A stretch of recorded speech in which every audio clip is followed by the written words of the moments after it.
देवर अभी भी उनके नाना-नानी के घर रहते थे और अब वो 16 साल के हो गए थे और अब वो उनके खुद के घर यानी कि हमारे साथ रहने लगे थे। एक दिन मैं घर पर अकेली थी और फिर मेरे देवर ने मुझे मेरा नाम श्वेता है, मैं 25 साल की हूँ। मेरी शादी को तकरीबन 6 साल हो गए थे। मेरे ससुराल में मेरे पति, मेरे सास-ससुर और उनके एक भाई भी थे। वो गाँव में अपनी नानी के घर पर रहते थे। मेरे सास-ससुर का देहांत हुआ तब मेरे देवर 6 साल के थे। मेरे पति को कोई बहन ना थी, वे लोग सिर्फ 2 भाई थे। मेरे पति की उम्र भी ज़्यादा नहीं थी, वे सिर्फ 27 साल के थे और अब मेरे देवर 16 साल के हो गए थे।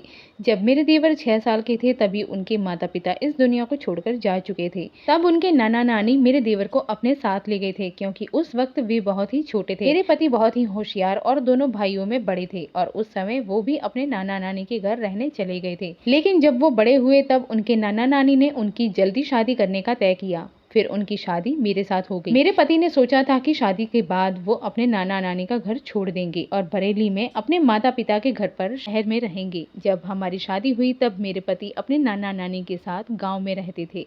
लेकिन शादी के 1 महीने के बाद मेरे पति और मैं मेरे ससुराल यानी कि बरेली रहने के लिए आ गए थे। नाना नानी को भी इस बात से कोई प्रॉब्लम ना थी। मेरे पति बरेली में ही रहकर जॉब करने लगे थे और मेरे देवर अभी भी उनके नाना नानी के घर ही रहते थे और उनकी उम्र 16 साल की थी।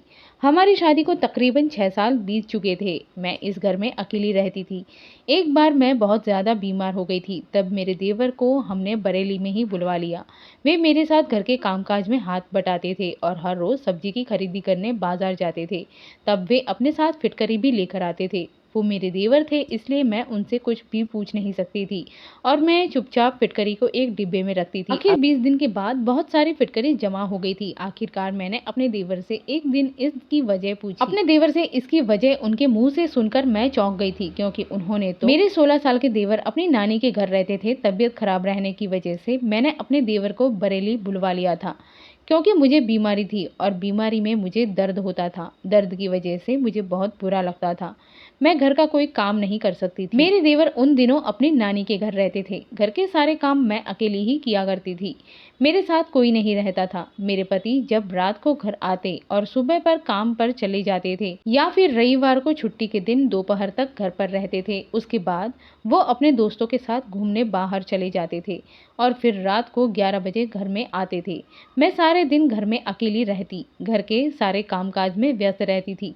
मेरे पति को साफ सफाई बहुत ही पसंद थी। मुझे कोई काम करने में देर हो जाती तो वो मुझ पर गुस्सा करते थे। हमारे घर में कोई नौकरानी नहीं थी क्योंकि हम दोनों ही अकेले रहते थे। लेकिन घर बहुत बड़ा था, इसीलिए घर के कामकाज बहुत सारे थे। घर के सारे कामकाज की जवाबदारी सिर्फ मेरे सर पर थी। एक दिन मेरी तबीयत बहुत खराब हो गई थी। घर का कोई काम भी नहीं हो रहा था। सारा सामान घर का यहाँ वहाँ बिखरा हुआ पड़ा था।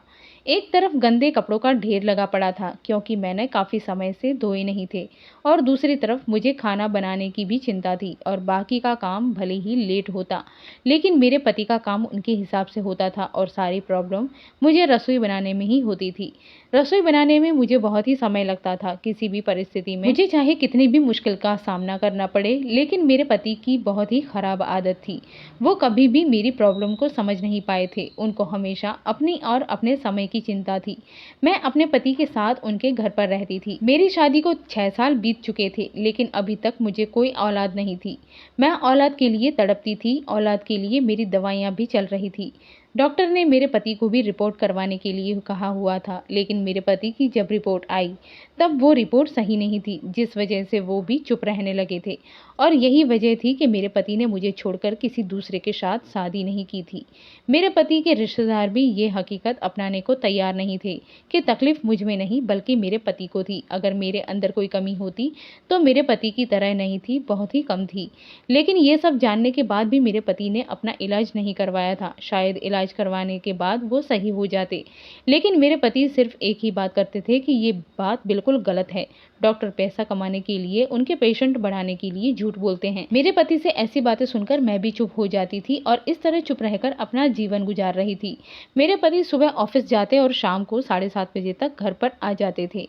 इसीलिए मैं सारे दिन घर में अकेली रहती, घर के कामकाज में व्यस्त रहती और फ्री टाइम में बोर हो जाती थी। अगर घर में सामान, सब्जी, राशन वगैरह कुछ भी लाना होता था तो मैं खुद से जाकर ले आती थी। मेरे पति को इन सब चीज़ों से कोई लेना देना नहीं था। उन्होंने कभी इस तरह का काम नहीं किया था, लेकिन उनका ध्यान मेरी तरफ बढ़ने लगा था। मुझे नहीं पता था कि मेरे पति के मन में क्या चल रहा है। आज तक मैंने अपने पति को समझा नहीं था।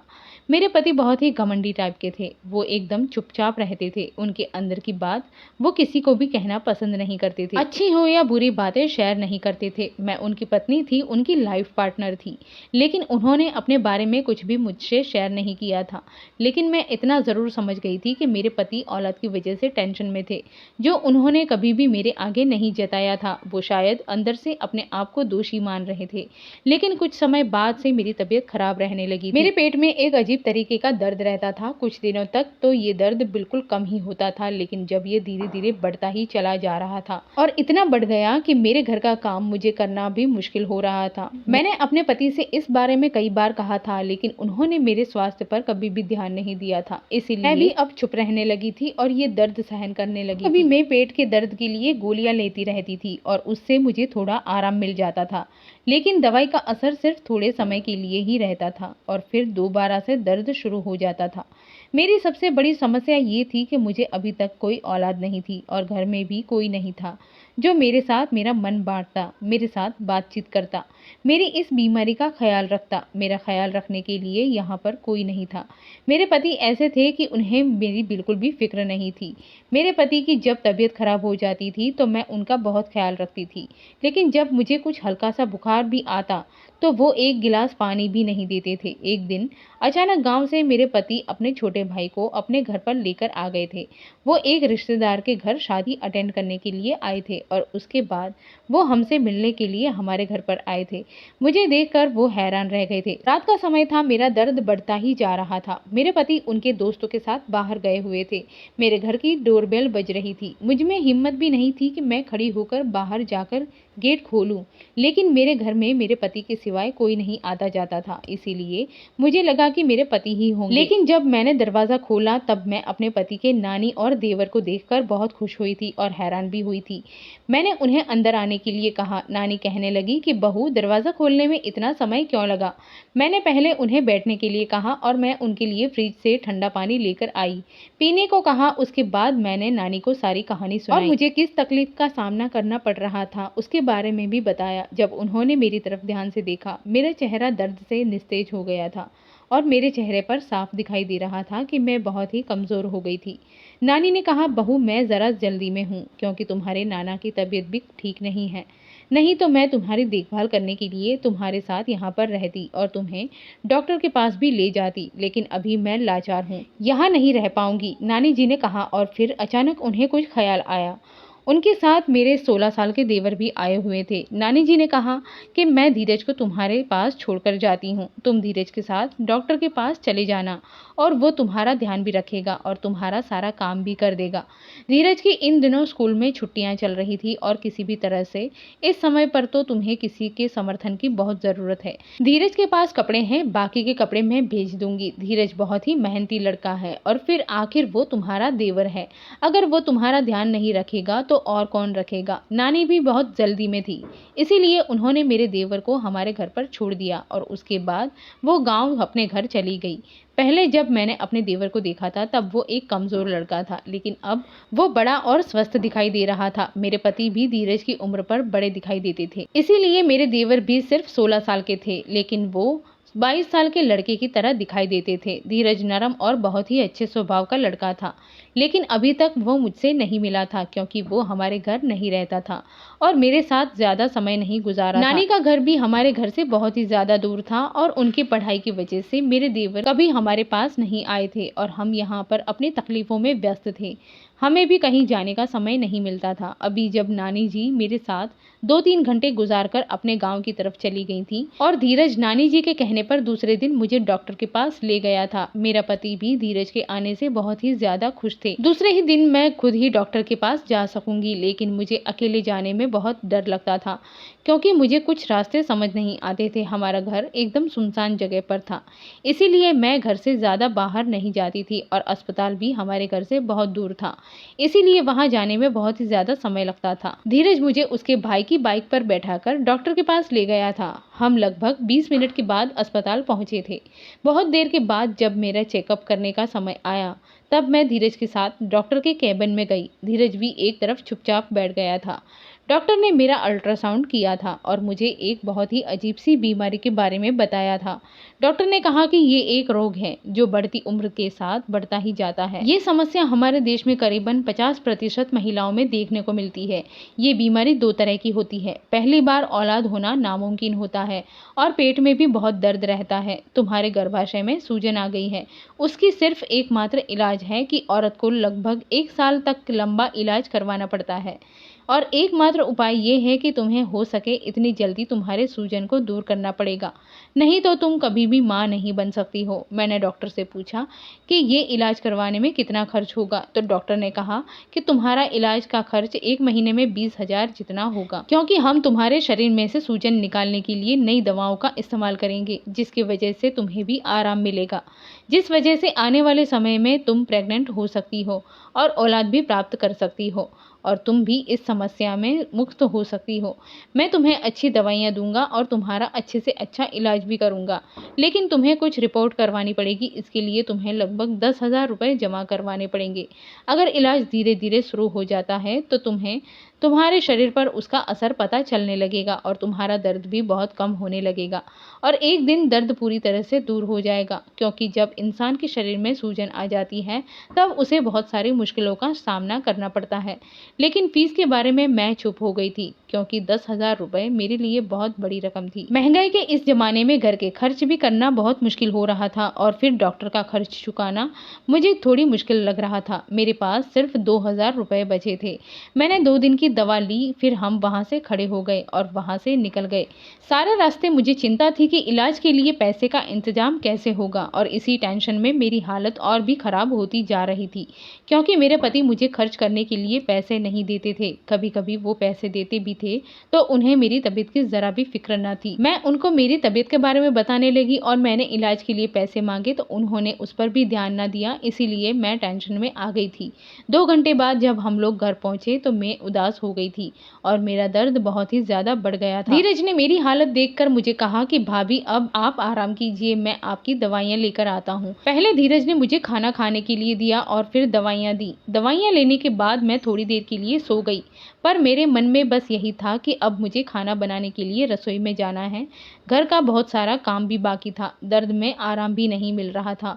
फिर मुझे शाम की चाय नाश्ते की भी तैयारी करनी थी। मैं ये सब सोच ही रही थी, तभी धीरज चाय का कप लेकर मेरे कमरे में आया। उसने चुपचाप चाय का कप मेरे कमरे में रखा और फिर वापस चला गया। जब मैंने चाय पी ली तब मुझे मेरे दर्द में थोड़ा आराम मिला था। मैंने पहले सुना था कि जब पेट में दर्द होता है तब गर्म चीज़ों का सेवन करना चाहिए। फिर मुझे याद आया मुझे कपड़े भी धोने हैं, बहुत सारे कपड़े पड़े हुए हैं। शाम के 6 बज चुके थे। मेरे पति 7 बजे खाना खा लेते थे, इसीलिए मैं जल्दी से उठकर खड़ी हुई और रसोई में गई। तब मैंने देखा कि मेरा देवर रसोई में खड़ा रहकर शाम का खाना बना रहा था। मैंने उसकी तरफ बहुत ही हैरानी से देखा तो उसने कहा, भाभी मुझे तो ये आदत है, मैं नानी को भी घर के सारे काम में मदद करता हूँ, आपको खाना बनाने की ज़रूरत नहीं है। मुझे पता है कि दाल और रोटी कैसे बनानी है, मैं दाल रोटी बना लूँगा। मैंने अपने देवर से कहा कि तुम्हारे भाई को दूसरों के हाथ की खाने की आदत नहीं है, मुझे ही खाना बनाना पड़ेगा। धीरज के शब्दों ने मुझे हैरानी में डाल दिया था। वह तकरीबन 16 साल की उम्र का लड़का था और 20-22 साल के समझदार लड़के की तरह बातें कर रहा था। कुछ लड़के ऐसे होते हैं जो समय से पहले जवान और समझदार हो जाते हैं। धीरज भी उन लड़कों में से एक था। मैंने कहा कि मैं खुद ही खाना बनाऊंगी, आज की रात में खाने में कोई सब्जी बनाते हैं, इसीलिए तुम जाओ और बाजार से कोई सब्जी खरीद कर लाओ, मैं खाना बनाना शुरू करती हूँ। मैंने धीरज को पैसे दिए और सब्जी लेने के लिए बाजार में भेजा। थोड़ी देर के बाद जब वो घर पर वापस आया तब मैंने सारा राशन का सामान चेक किया। सामान पूरा लाया था, लेकिन सामान के साथ एक बहुत ही अलग चीज लेकर आया था। बहुत ही हैरानी से मैंने पैकेट खोला तो देखा कि अंदर फिटकरी भी थी। धीरज बाजार से फिटकरी भी लाया था और मैं सोच रही थी कि आखिर वो फिटकरी क्यों लाया था, लेकिन मैंने फिटकरी के बारे में उसे कुछ नहीं पूछा था।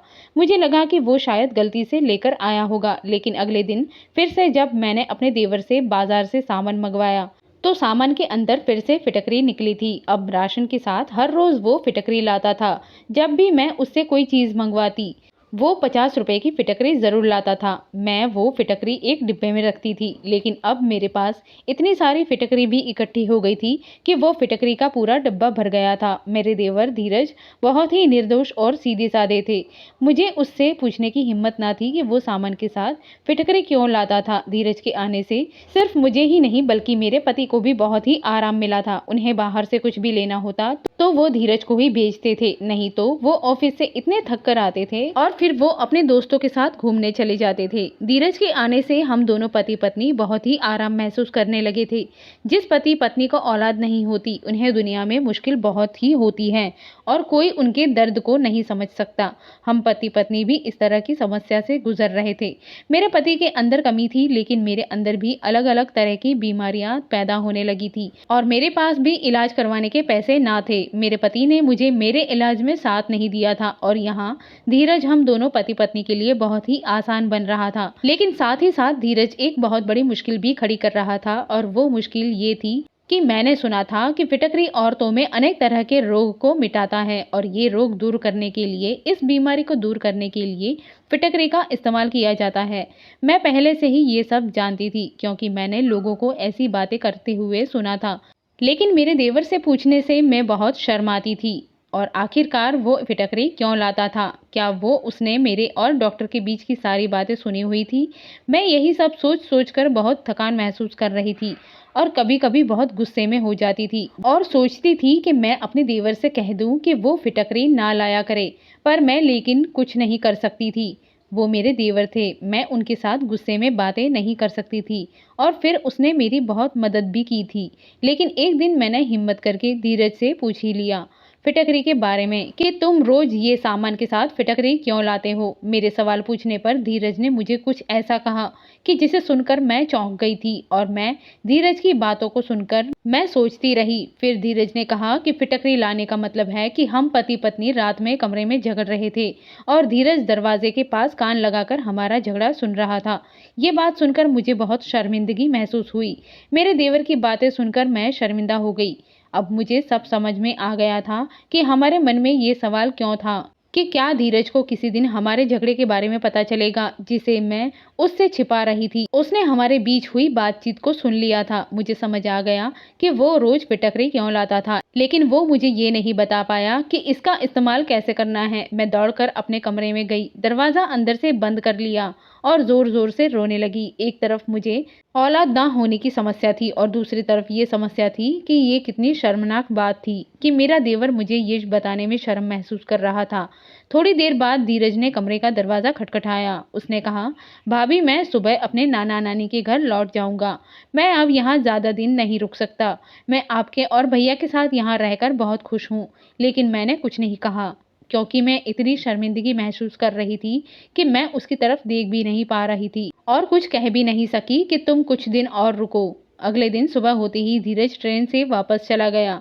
उसकी मौजूदगी से मुझे बहुत सुकून मिलता था और उसके जाने के बाद मेरी मुश्किलें दिन ब दिन बढ़ने लगीं। धीरज के जाने को करीबन 1 हफ्ता हो चुका था। एक दिन मैंने फिटकरी का डब्बा बाहर निकाला और सोचा कि इसे फेंक दूं, लेकिन फिटकरी देखते ही मुझे धीरज के शब्द याद आने लगे और मुझे एक अजीब सा एहसास हुआ। लेकिन फिर मैंने सोचा कि धीरज ने जो कुछ भी किया वो मेरे भले के लिए ही किया था। उसने कुछ भी गलत नहीं किया। इसीलिए मैंने थोड़ी फिटकरी निकाली और नहाने के पानी में डाल दी। थोड़ी देर के बाद फिटकरी पानी में घुल गई और फिर मैंने उस पानी से स्नान किया। कई दिनों तक मैंने उस फिटकरी के पानी से नहाती रही और धीरे धीरे मेरी बीमारी दूर हो गई। मुझे एक बीमारी थी, मेरे शरीर से बहुत बदबू आती थी और मैं घर पर अकेली रहती थी, इसीलिए किसी और को ये बदबू महसूस नहीं होती थी। लेकिन मेरे पति रात में मेरे साथ रहते थे। मैंने खुद को साफ रखने की बहुत कोशिश की, लेकिन ये एक बीमारी थी। मैंने रोजाना फिटकरी के पानी से नहाना शुरू किया और लगभग 1 महीना बीत गया। मेरे शरीर से बदबू आना बंद हो गई और मेरी बीमारी भी कम होने लगी। मेरे पति मुझसे रोज इस बात पर लड़ते थे। मेरे पति कहते थे कि तुम्हारे शरीर से बदबू आती है। एक रात मेरे पति इस बात पर मुझसे झगड़ रहे थे और धीरज ने हमारी सारी बातें सुन ली। उसने कहा, आपकी बातें सुनने के बाद ही मैं आपके लिए रोज बाजार से फिटकरी लाता था, ताकि आप उससे स्नान कर सके और अपनी बीमारी से छुटकारा पा सकें। धीरज ने बताया कि गांव में उसके पड़ोस में रहने वाले एक व्यक्ति को भी ये बीमारी थी। रोज नहाने के बावजूद भी उसके शरीर से बदबू नहीं जाती थी और इसी कारण उसकी पत्नी ने उसे छोड़कर चली गई। उसने कहा कि हमारे पड़ोसी भी उससे दूर रहते थे, लेकिन फिर उसने किसी डॉक्टर से इलाज कराया। डॉक्टर ने कहा कि आपको फिटकरी के पानी से नहाना शुरू करना चाहिए, आपकी सारी परेशानियां दूर हो जाएगी। जैसे ही मेरे पड़ोसी ने फिटकरी के पानी से नहाना शुरू किया, उसकी सारी बीमारियां दूर हो गई और उसने दोबारा शादी भी कर ली। मुझे समझ में आ गया कि मेरे शरीर से आने वाली बदबू की वजह से ही मेरे पति मुझसे रोज लड़ते थे। अब उनकी ये शिकायत भी दूर हो गई थी। मुझे हैरानी हुई कि मेरे देवर ने मेरी समस्या कैसे समझी और मेरी मदद की। नहीं तो मुझे लगता था कि मेरी इस बदबू वाली बीमारी के बारे में किसी को पता नहीं चलेगा और मेरा बहुत अपमान होगा, लेकिन मेरे देवर ने मेरी सारी परेशानियों का अंत कर दिया था। मुझे ये बात बताते समय बहुत शर्मिंदा हो रहे थे। मैं भी बहुत शर्मिंदा महसूस कर रही थी, इसीलिए मैंने उनसे कोई सवाल नहीं पूछा। लेकिन धीरज के जाने के बाद मुझे लगा कि मेरे पति के साथ साथ उसका भी इस घर पर उतना ही हक है। इसीलिए मैंने धीरज को हमेशा के लिए हमारे घर में रहने के लिए बुला लिया था और मेरी जिंदगी से अकेलापन भी दूर हो गया था। नाना नानी ने भी धीरज को हमारे घर भेज दिया। धीरे धीरे मेरी बीमारी दूर हो गई और मैंने अपनी सोने की बालियां भी बेच दी और मेरे लंबे समय से चल रही बीमारी का इलाज भी चलता रहा। फिटकरी के पानी से नहाने से मेरे पेट की सूजन भी कम हो गई थी। अब मुझे वो दर्द नहीं होता था। हमारे घर में मेरे देवर रहने लगे। मेरे पति का इलाज भी डॉक्टर से शुरू हो गया। मेरे पति मेरे साथ खुश रहने लगे। डॉक्टर ने मुझे कुछ गोलियां दी थी, जिन्हें मुझे अपने पति को पानी में मिलाकर देना था। मेरे पति उन गोलियों को आसानी से ले लेते थे, क्योंकि वो रात को सोने से पहले गर्म पानी पीते थे। मेरी दवाइयां भी अच्छी चल रही थी और मेरे पति का इलाज भी सही तरीके से हो रहा था। लगभग 3 महीने के इलाज के बाद मुझे पता चला कि मैं मां बनने वाली हूं। ये खबर सुनकर मेरी खुशी का ठिकाना नहीं रहा। मुझे यकीन नहीं हो रहा था कि इतनी जल्दी इलाज के बाद मुझे मां बनने का सुख मिलेगा। 9 महीने पूरे होने के बाद मैंने एक सुंदर बेटे को जन्म दिया था। मेरे पति ने अपने व्यवहार के लिए मुझसे माफी मांगी। उन्होंने कहा कि आज के बाद मैं तुमसे कभी नाराज नहीं होऊंगा और हमेशा तुम्हारी देखभाल करूंगा। अब मैं अपने पति और बेटे के साथ इतनी खुश हूँ कि मैं अब आपको शब्दों में नहीं बता सकती। अब मेरा बेटा 4 साल का हो गया है और अब मैंने अपने देवर धीरज की भी शादी करवा दी है। इसकी कहानी आपको कैसी लगी कमेंट में जरूर बताएं। वीडियो को लाइक करें, चैनल को सब्सक्राइब करें। धन्यवाद।